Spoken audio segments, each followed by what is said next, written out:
Hi, ಎಲ್ರಿಗೂ welcome to Ashwamedha IAS. ನಾನು ನಿಮ್ಮ ಸುದರ್ಶನ್. ಈ ಒಂದು ವಿಡಿಯೋದಲ್ಲಿ ನಾವು ಜಾಗತಿಕ ರಾಜಕಾರಣದ ಅತ್ಯಂತ ದೊಡ್ಡ ತಿರುವಾಗಿರುವಂತಹ ಅಬ್ರಾಮ್ ಅಕಾರ್ಡ್ಸ್, ಪ್ರಸ್ತುತ ಪ್ರಚಲಿತ ವಿದ್ಯಮಾನ ಆಗಿರುವಂತಹ ಅಬ್ರಾಮ್ ಅಕಾರ್ಡ್ಸ್ ಅಥವಾ ಅಬ್ರಾಮ್ ಒಪ್ಪಂದದ ಬಗ್ಗೆ ಅತ್ಯಂತ ಸರಳವಾಗಿ ತಿಳಿಯೋಣ. ಈ ಒಪ್ಪಂದ ಅಂದ್ರೇನು, ವೈರಿ ದೇಶಗಳು ಒಟ್ಟಿಗೆ ಬಂದಿದ್ದು ಹೇಗೆ, ಸೌದಿ ಅರೇಬಿಯಾ ಮತ್ತು ಪಾಕಿಸ್ತಾನದಂತಹ ದೊಡ್ಡ ದೇಶಗಳು ಈ ಒಪ್ಪಂದಕ್ಕೆ ಯಾಕೆ ಸಹಿ ಆಗ್ತಿಲ್ಲ ಹಾಗೂ ಟ್ರಂಪ್ ಯಾಕೆ ಒತ್ತಾಯಿಸ್ತಿದ್ದಾರೆ, ಮತ್ತು ಎಲ್ಲಕ್ಕಿಂತ ಮುಖ್ಯವಾಗಿ ಇಸ್ರೇಲ್ ದೇಶ ಸ್ಥಾಪಿಸಲು ಇದೇ ಪ್ಯಾಲೆಸ್ತೀನ್ ಜಾಗವನ್ನೇ ಯಾಕೆ ಆಯ್ಕೆ ಮಾಡಿಕೊಳ್ತು ಅಂತಕ್ಕಂಥ ವಿಚಾರವನ್ನ ಪ್ರತಿಯೊಬ್ಬರಿಗೂ ಅರ್ಥವಾಗುವ ಹಾಗೆ ಸಂಪೂರ್ಣವಾಗಿ ಇನ್ ಡೀಟೇಲ್ ಆಗಿ ಹೇಳ್ತೀನಿ. ಈ ಒಂದು ಮಾಹಿತಿಗಾಗಿ ಸಂಪೂರ್ಣ ವಿಡಿಯೋವನ್ನ ನೋಡಿ. ಇದಕ್ಕೂ ಮುಂಚೆ ಒಂದು ಸ್ಟೋರಿ ಮುಖಾಂತರ ಒಂದು ಅರ್ಥ ಮಾಡ್ಕೊಳ್ಳೋದಿತ್ತು ಅಂತ ಹೇಳಿದ್ರೆ, ಕಲ್ಪನೆ ಮಾಡ್ಕೊಳ್ಳಿ, ಎರಡು ದೊಡ್ಡ ಕುಟುಂಬ ಇದೆ ಒಂದು ಊರಲ್ಲಿ. ಸುಮಾರು 70 ವರ್ಷದಿಂದ ಒಬ್ರು ಮುಖ ಒಬ್ರು ನೋಡ್ತಾ ಇಲ್ಲ, ಪರಸ್ಪರ ಮಾತನಾಡ್ತಾ ಇಲ್ಲ, ವ್ಯಾಪಾರ ಮಾಡ್ತಿಲ್ಲ, ಕೊನೆಗೆ ಒಬ್ಬರ ಅಸ್ತಿತ್ವವನ್ನು ಸಹ ಒಬ್ರು ಒಪ್ಕೊಳ್ಳೋದಕ್ಕೆ ರೆಡಿ ಇಲ್ಲ. ಆದ್ರೆ ಒಂದಿನ ಬೆಳಗ್ಗೆ ಎದ್ಬಿಟ್ಟು ಜಗತ್ತಿನ ದೊಡ್ಡ ವೇದಿಕೆ ಮೇಲೆ ಬಂದು ಅವರಿಬ್ರು ಕೈ ಮಿಲಾಯಿಸ್ತಾರೆ, ಒಟ್ಟಿಗೆ ಸೇರಿ ಕೋಟ್ಯಾಂತರ ರೂಪಾಯಿ ಬಿಸ್ನೆಸ್ ಮಾಡಲು ಸ್ಟಾರ್ಟ್ ಮಾಡ್ತಾರೆ. ಅಂದ್ರೆ ನಿಮಗೆ ಆಶ್ಚರ್ಯ ಆಗುತ್ತಾ ಇಲ್ವಾ? ಎಸ್, ಇದಕ್ಕೆ ಮೊದಲನೇದಾಗಿ ಒಂದು ಪ್ರಶ್ನೆಗೆ ನಾವು ಉತ್ತರವನ್ನ ಕಂಡುಕೊಳ್ಳೋಣ. ಇಸ್ರೇಲ್ ಪ್ಯಾಲೆಸ್ತೀನ್ ಜಾಗವನ್ನೇ ಯಾಕೆ ಆಯ್ಕೆ ಮಾಡ್ಕೊಳ್ತು? ಯಾವುದೇ ರಾಜಕೀಯ ಹಿನ್ನೆಲೆ ಇಲ್ಲದ ಸಾಮಾನ್ಯ ಜನರಿಗೂ ಅರ್ಥವಾಗಬೇಕಾದಂತಹ ಒಂದು ಮುಖ್ಯವಾದ ಪ್ರಶ್ನೆ ಇದೆ. ಜಗತ್ತಿನಲ್ಲಿ ಎಷ್ಟೋ ಜಾಗಗಳಿದ್ರೂ ಇಸ್ರೇಲ್ ದೇಶ ಕಟ್ಕೊಳ್ಳಲು ಇದೇ ಪ್ಯಾಲೆಸ್ತೀನ್ ಜಾಗವನ್ನೇ ಯಾಕೆ ಆಯ್ಕೆ ಮಾಡ್ಕೊಳ್ತು ಅಂತಕ್ಕಂಥದ್ದು. ಇದನ್ನ ಅರ್ಥ ಮಾಡ್ಕೋಬೇಕಂತ ಹೇಳಿದ್ರೆ ನಾವು ಸುಮಾರು 2000 ವರ್ಷಗಳ ಹಿಂದೆ ಹೋಗ್ಬೇಕಾಗತ್ತೆ. ಯಹೂದಿಗಳು ಅಂದ್ರೆ ಜ್ಯೂಸ್ ಎನ್ನುವ ಸಮುದಾಯಕ್ಕೆ ಈ ಪ್ಯಾಲೆಸ್ತೀನ್ ಭೂಮಿ ಅವರ ಧಾರ್ಮಿಕ ಮತ್ತು ಐತಿಹಾಸಿಕ ತಾಯ್ನಾಡು. ಅವರ ಪವಿತ್ರ ಗ್ರಂಥಗಳ ಪ್ರಕಾರ ದೇವರು ಅವರಿಗೆ ಕೊಟ್ಟಂತಹ ಪವಿತ್ರ ಭೂಮಿ ಇದಾಗಿರುತ್ತೆ ಅಂತ ಅವರ ಒಂದು ನಂಬಿಕೆ.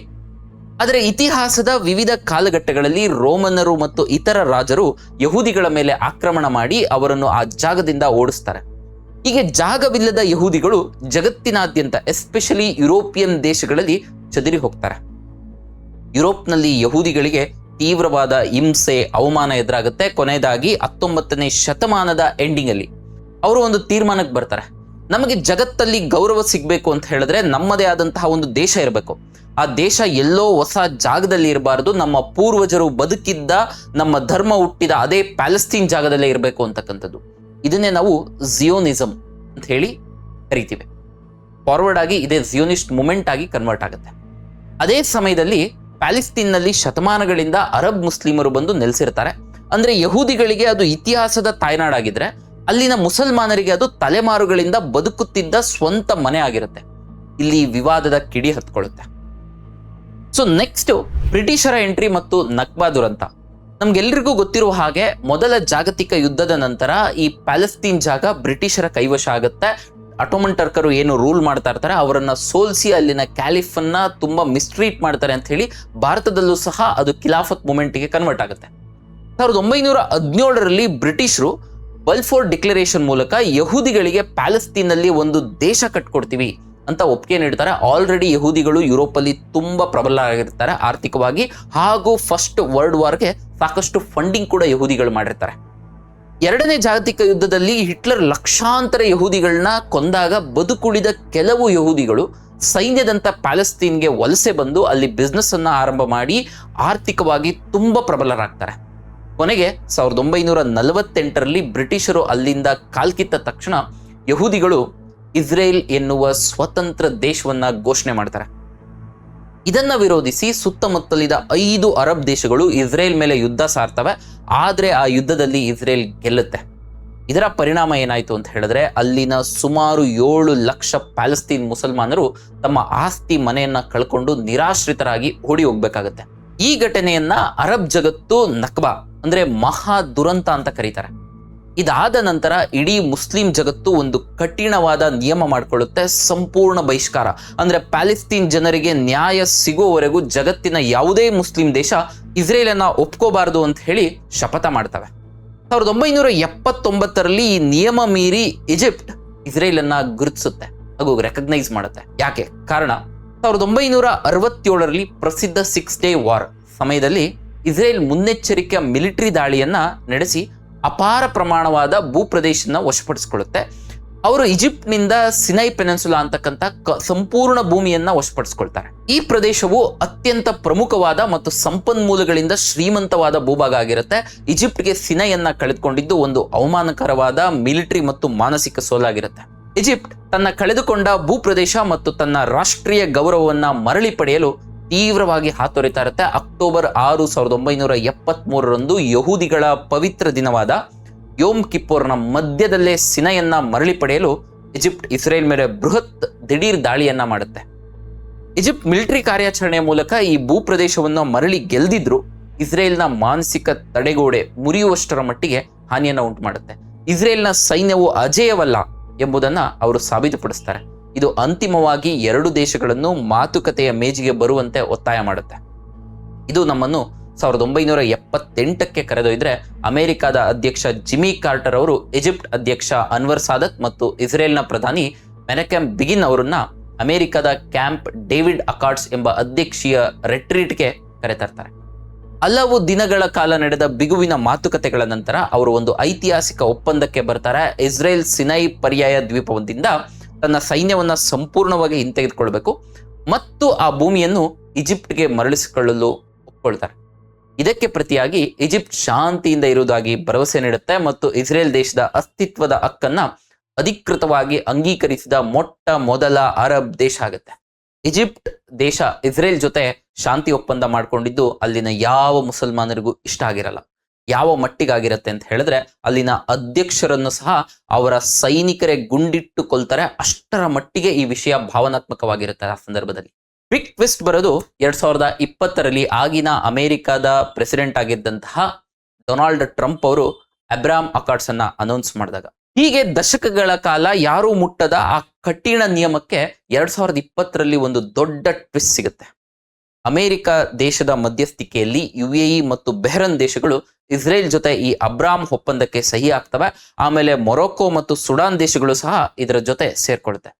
ರಾತ್ರೋರಾತ್ರಿ ಅರಬ್ ದೇಶಗಳು ಇಸ್ರೇಲ್ ಜೊತೆ ಡೈರೆಕ್ಟ್ ಫ್ಲೈಟ್ಗಳನ್ನ ಶುರು ಮಾಡ್ತವೆ. ತಂತ್ರಜ್ಞಾನ ವ್ಯಾಪಾರದಲ್ಲಿ ಕೈ ಜೋಡಿಸ್ತವೆ. ಸಾವಿರಾರು ಕೋಟಿ ವ್ಯಾಪಾರನ ಪ್ರಾರಂಭ ಮಾಡ್ತಾರೆ. ಆದ್ರೆ ಇವೆಲ್ಲ ಇದ್ದಕ್ಕಿದ್ದಂತ ಹಾಗೆ ಮನಸ್ಸು ಬದಲಾಯಿಸಿದ್ದು ಯಾಕೆ? ಇವರಿಗೆ ಪ್ಯಾಲೆಸ್ತೀನ್ ಮೇಲೆ ಪ್ರೀತಿ ಕಮ್ಮಿ ಆಯ್ತಾ? ಖಂಡಿತ ಇಲ್ಲ ಸ್ನೇಹಿತರೆ.